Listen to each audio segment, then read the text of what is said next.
Hi, I'm David Johnston. Look after the manufacturing community within JDA company.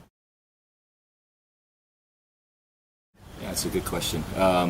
So the recession has had a lasting effect on primarily how the consumer buys, and it continues to evolve, but it's changed forever.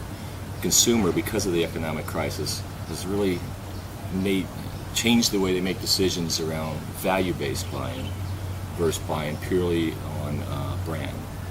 So because they change in the way they make choices at the shelf, it's affecting the whole supply chain to the point where manufacturers and retailers alike want to get closer and closer to that consumer to understand how those changing behavior, the buying behavior has changed, and how it's going to continue to evolve. So as we switch from more of a survive to a thrive and look at growth opportunities, especially in the Asia region, it's going to be very important for manufacturers and retailers alike to react quicker, to make more decisions around what are the offerings, what are the right products that the consumer wants, and make it very localized.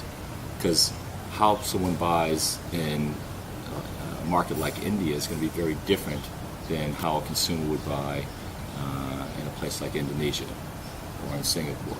So the choices are going to have to be the assortments, the products, the offerings to the consumer is going to have to be very localized, and those companies that can react quicker to how the consumer is buying and put the right offering in front of that consumer and winning at the shelf will be the companies that are going to have the biggest opportunity for growth.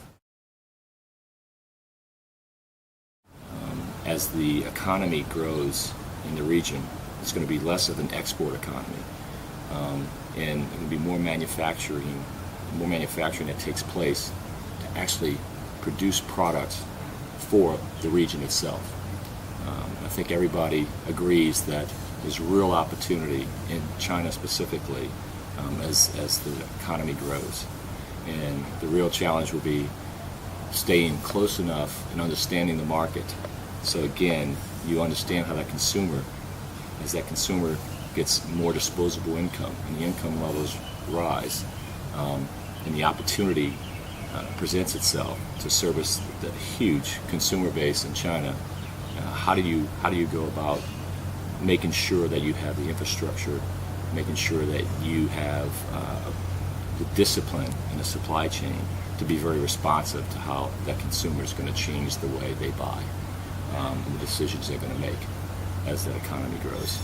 And another opportunity is staying close to the economy to see how the whole region is going to be affected based on the growth in the Chinese market. And I know it's a big unknown, but again, the important thing that companies have to do now is build that discipline in their supply chain, specifically around being responsive and staying close to what's happening at the shelf, the retail supply chain.